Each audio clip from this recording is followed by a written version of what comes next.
ہدایت پر گامزن رہنے کے لیے نافرمانی سے بچنا ضروری ہے.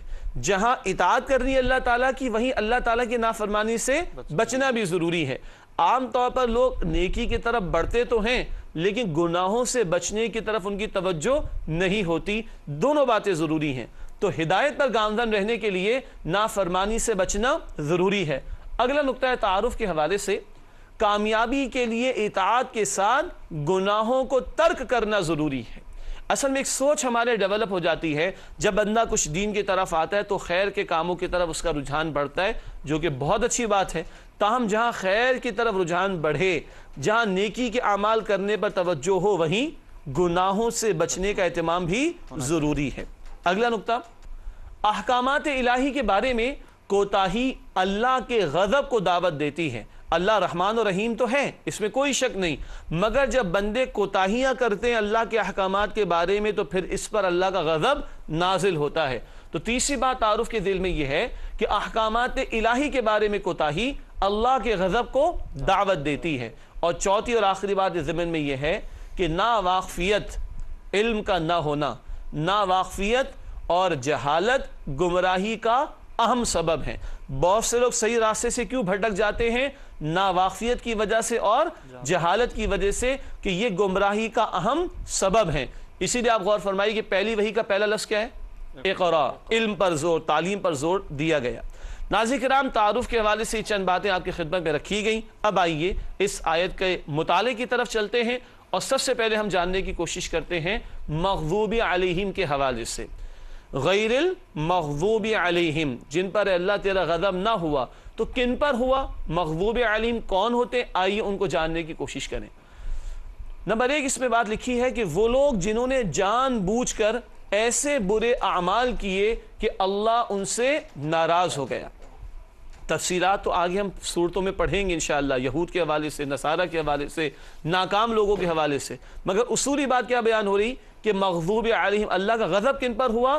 وہ لوگ کہ جنہوں نے جان بوجھ کر ایسے برے اعمال کیے کہ اللہ ان سے ناراض ہو گیا. یہ بات بار بار ہمارے سامنے آ رہی ہے کہ اللہ کے غضب کی بنیادی وجہ لوگوں کی نافرمانیوں کی روش ہوا کرتی ہے. ناظرین کرام، خشکی تری میں آج بھی فساد برپا ہے. زمین پر مختلف قسم کے عذابوں کی کیفیات ہمیں دکھائی دیتی ہے. وجہ کیا ہوتی ہے؟ ہمارے اعمال، ہمارے گناہ، ہماری نافرمانیاں. ان کی وجہ سے اللہ رب العالمین کا غضب یا اللہ کا عذاب نازل ہوتا ہے. اللہ تعالی ہمیں گناہوں سے بچنے کی توفیق عطا فرمائے. دوسری بات مغضوب علیہم کے حوالے سے ہم سمجھیں گے وہ یہ ہے کہ وہ لوگ جو جان بوجھ کر نفسانی خواہشات کی بنا پر احکامات دین کی خلاف ورزی کرتے ہیں. کن پر اللہ کا غضب ہوتا ہے؟ جو نفس کے غلام اور بندے بن جائیں اور خواہشات نفسانی کی بنیاد پر وہ کیا کرتے ہیں؟ وہ دین کی خلاف ورزی کرتے ہیں. ناظرین کرام، اللہ ہمیں توفیق عطا فرمائے کہ ہم من چاہی زندگی بسر نہ کریں بلکہ رب چاہی زندگی بسر کریں. من چاہی نہیں بلکہ رب چاہی زندگی بسر کریں. اصل مسئلہ یہی ہے. اللہ کہتا ہے کہ تم میری مانو اور نفس کا تقاضا ہوتا ہے کہ تم میری مانو. ہمیں نفس کی خواہشات پر نہیں، اللہ رب العالمین کی رضا کے مطابق اس کے احکامات پر عمل کرنے کی کوشش کرنی ہے. اللہ تعالیٰ مجھے اور آپ کو اس کی توفیق عطا فرمائے. یہ دو باتیں ہم نے سمجھی مغضوبی علیہم کے حوالے سے. تیسری بات، وہ لوگ جو احکامات الہی میں تفریط یعنی کوتاہی کرتے ہیں. الفاظ سنیں گے نا، افراط اور تفریط. افراط کیا ہے؟ زیادتی کر رہا. تفریط کیا ہے؟ کمی کر دینا. تو مغضوب علیہم کی بات ہو رہی جن پر اللہ کا غضب ہوا. تیسری بات ہم سمجھ رہے ہیں وہ لوگ جو احکامات الہی میں تفریط یعنی کوتاہی کرتے ہیں. اور چوتھی بات یہاں لکھی گئی ہے، ان سے مراد یہود ہیں. ان سے مراد یہود ہیں. اب ہم بھی قرآن حکیم کی روشنی میں اور نبی اکرم صلی اللہ علیہ وسلم کی احادیث کی روشنی میں سمجھیں گے کہ مغضوب علیہم سے مراد یہود ہیں. تو یہ اگلا نقطہ بھی ہمارے سامنے آ گیا کہ احکامات الہی میں جو لوگ تفرید یعنی کوتاہی کرتے ہیں ان پر اللہ کا غضب ہوتا ہے. اور ان کی مثال کے اعتبار سے کوئی گروہ اگر ہم سامنے رکھیں تو کس کا گروہ ہے؟ وہ یہود کا گروہ ہے. آگے بڑھتے ہیں. قرآن کریم میں ارشاد ہے، اللہ سبحانہ و تعالیٰ فرماتے ہیں آیت نمبر 61 میں، سورۃ البقرہ آیت نمبر 61 میں اللہ تعالیٰ فرما رہے ہیں وَضُرِبَتْ عَلَيْهِمُ الذِّلَّةُ وَالْمَسْكَنَةُ وَبَاءُوا بِغَضَبٍ مِّنَ اللَّهِ. اور ان یہود پر ذلت اور محتاجی مسلط ہو گئی اور وہ اللہ کے غضب میں آ گئے۔ خود اللہ تعالیٰ فرما رہے ہیں کہ ان پر اللہ کا غضب ہوا اور ان پر ذلت و محتاجی تھوپ دی گئی اور اللہ کے غضب میں یہ لوگ گرفتار ہوئے۔ تو یہ ہے سورۃ البقرہ آیت نمبر 61 جہاں یہود پر اللہ کی طرف سے غضب کیے جانے کا ذکر آیا اور ذلیل اور محتاج کر دیے جانے کا تذکرہ اللہ نے خود فرما دیا۔ اسی طرح نبی کریم صلی اللہ علیہ وسلم کا مبارک ارشاد ہے، آپ صلی اللہ علیہ وسلم نے فرمایا یہود پر اللہ کا غضب ہے۔ یہ ایک طویل حدیث ہے جس کا ایک حصہ ہے جامع ترمذی میں کہ یہود پر اللہ کا غضب ہے۔ ناظرین کرام، گزر نہیں جانا چاہیے کہ یہود کا ذکر ہے، بات کریں گے آگے انشاءاللہ تعالی، اور ہو سکتا ہے آپ کے ذہن میں کچھ سوالات بھی ہوں، بس اتنا میں نے اشارہ کر دیا، گزر نہیں جانا چاہیے۔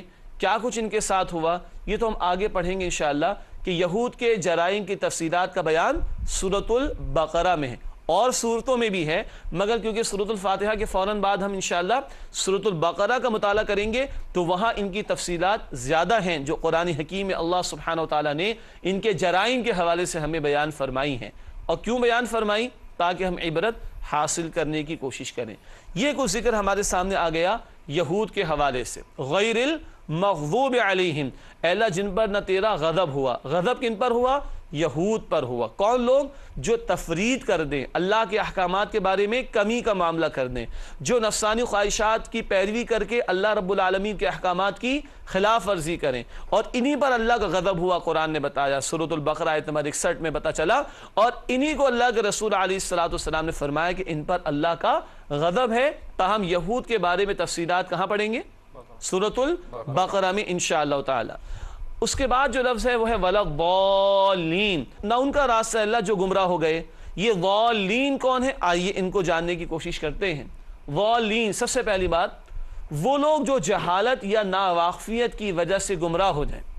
جہالت کم علمی کو کہا جاتا ہے، ناواقفیت لا علمی کو کہا جاتا ہے۔ جہالت کم علمی کو کہا جائے گا، ناواقفیت لا علمی کو کہا جائے گا۔ تو ضالین، گمراہ کون ہے؟ وہ لوگ جو جہالت یا ناواقفیت کی وجہ سے گمراہ ہو جائیں۔ ایک اور پہلو ان کے بیان میں، وہ لوگ جو دین کی مقرر کردہ حدود سے نکل جائیں۔ وہ لوگ جو دین کی مقرر کردہ حدود سے نکل جائیں انہیں کیا کہا جائے گا؟ گمراہ کہا جائے گا۔ اسی طرح وہ لوگ جو افراط یعنی غلو میں مبتلا ہو جائیں۔ افراط کہتے ہیں زیادتی کو۔ یہود کے بارے میں کیا سمجھا تھا؟ تفرید کے معنی کیا ہے؟ کمی کرنا، احکامات میں کمی کرنا پیروی کرنے کے اعتبار سے۔ ان کا معاملہ کیا ہوا؟ افراد کا، یعنی غلو کرنا۔ غلو کا مطلب ہوتا ہے زیادتی کرنا، حد کو کراس کر جانا، لمٹ کو کراس کر جانا۔ تو وہ لوگ گمراہ ہیں جو افراد یعنی غلو میں مبتلا ہو جائیں۔ ان سے مراد نصارہ ہیں۔ مغضوب علیہم سے مراد کون تھے؟ یہود۔ ان سے مراد نصارہ ہیں۔ نصارہ نے محبت میں غلو کرتے ہوئے حضرت عیسیٰ علیہ السلام کو اللہ کا بیٹا قرار دے دیا۔ بدترین شرک کیا ان لوگوں نے، بدترین شرک کیا اور محبت میں زیادہ آگے بڑھ گئے۔ غلو اسی کو کہتے ہیں زیادتی کر جانا، حد کو پامال کر جانا، لمٹ کو کراس کر جانا۔ تو نصارہ نے محبت میں غلو کرتے ہوئے حضرت عیسیٰ علیہ السلام کو اللہ کا بیٹا قرار دے دیا۔ خود قرآن میں اللہ تعالیٰ ذکر فرماتے ہیں، سورہ توبہ آیت نمبر 30 میں ارشاد ہے، سورہ توبہ آیت نمبر 30 میں ارشاد ہے، وَقَالَتِ النَّصَارَى الْمَسِيحُ ابْنُ اللَّهِ، اور نصارہ کہتے ہیں کہ مسیح اللہ کا بیٹا ہے، معاذ اللہ ثم معاذ اللہ۔ یہ ہے تصور کس کا؟ نصارہ کا، کہ انہوں نے عیسیٰ علیہ السلام کو اللہ کا بیٹا قرار دے دیا۔ ناظرین کرام، یہ غلو کا معاملہ نصارہ نے اختیار کیا، مگر ان کے اس غلو پر مزید بیان آپ کے سامنے رکھیں گے۔ اور آج ہم سورۃ الفاتحہ کی آیت نمبر 7 کا مطالعہ کر رہے ہیں۔ مغضوب علیہم پر ہماری گفتگو ہوئی، یہود کے ضمن میں کچھ گزارشات اور کچھ باتیں آپ کے سامنے رکھی گئیں۔ اب ضالین کے حوالے سے گفتگو جاری ہے۔ ضالین وہ لوگ جو جہالت یا ناواقفیت کی وجہ سے گمراہ ہو جائیں، وہ لوگ جو دین کی مقرر کردہ حدود سے نکل جائیں، وہ لوگ جو افراط یعنی غلو میں مبتلا ہو جائیں۔ یہود کا معاملہ تفرید کا تھا، اللہ کے احکامات کی پیروی میں کمی کرنا۔ نصارہ کا معاملہ افراط کا ہو گیا اور غلو کا ہو گیا، زیادتی کا ہو گیا۔ ان کے غلو کا بیان یہ ہمارے سامنے آیا کہ عیسیٰ علیہ السلام کی محبت میں اتنے آگے بڑھ گئے کہ انہیں اللہ کا بیٹا قرار دے دیا۔ یہ شرک ہے، اللہ کا بیٹا قرار دینا، اللہ ہی جیسا قرار دے دینا، معاذ اللہ، یہ شرک ہے۔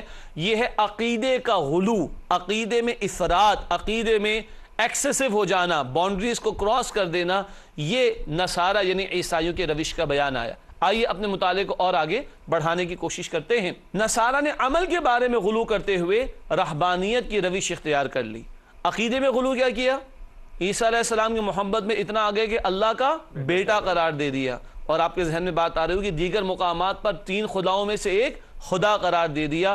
ٹرینٹی کا عقیدہ جسے کہا جاتا ہے انگلش میں ثالث ثلاثہ، 3 خداؤں میں سے خدا قرار دے دیا، یہ بھی عقیدے کا غلو تھا۔ اب ہم بات کر رہے ہیں عمل میں غلو کے حوالے سے۔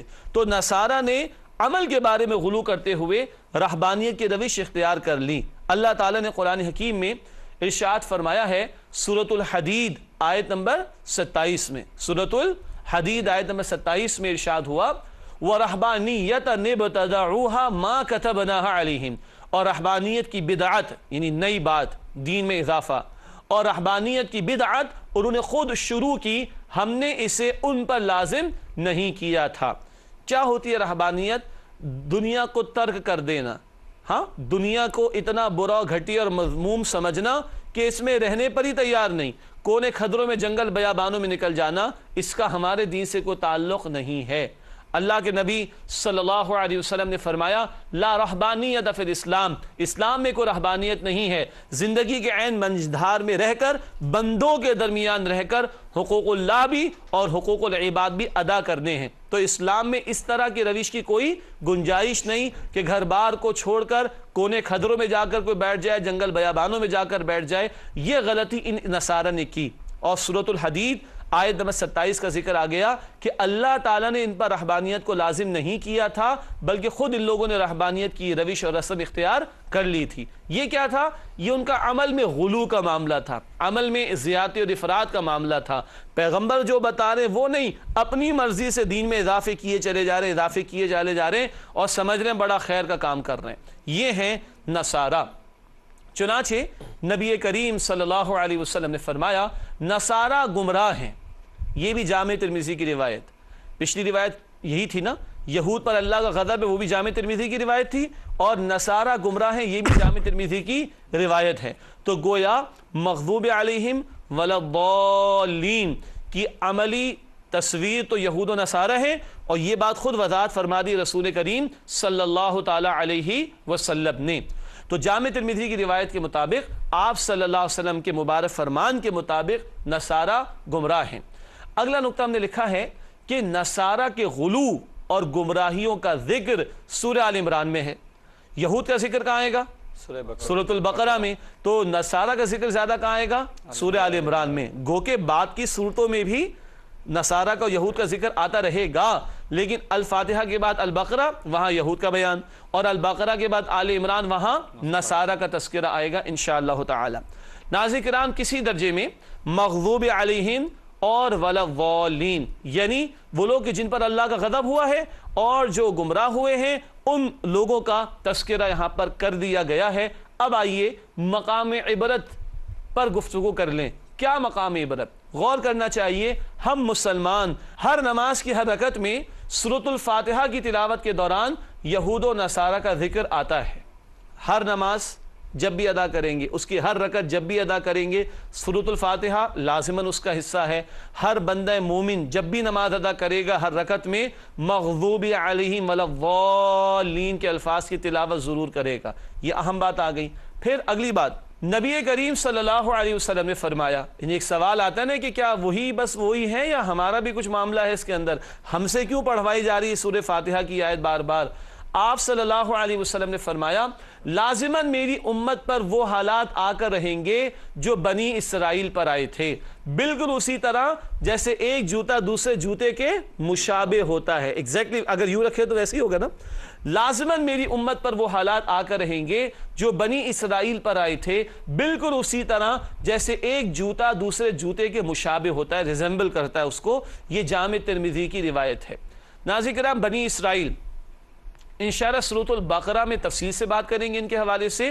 مختصراً یہ کہ ابراہیم علیہ السلام کے بیٹے ہیں یا اسحاق علیہ السلام، اسحاق علیہ السلام کے بیٹے ہیں یعقوب علیہ السلام، اور ان کا لقب مشہور ہے اسرائیل، جس کے معنی ہے اللہ کا بندہ۔ تفصیل سورۃ البقرہ میں آئے گی انشاءاللہ۔ اور ان کے 12 بیٹے مشہور ہیں، اور ان میں بھی مشہور کون سے؟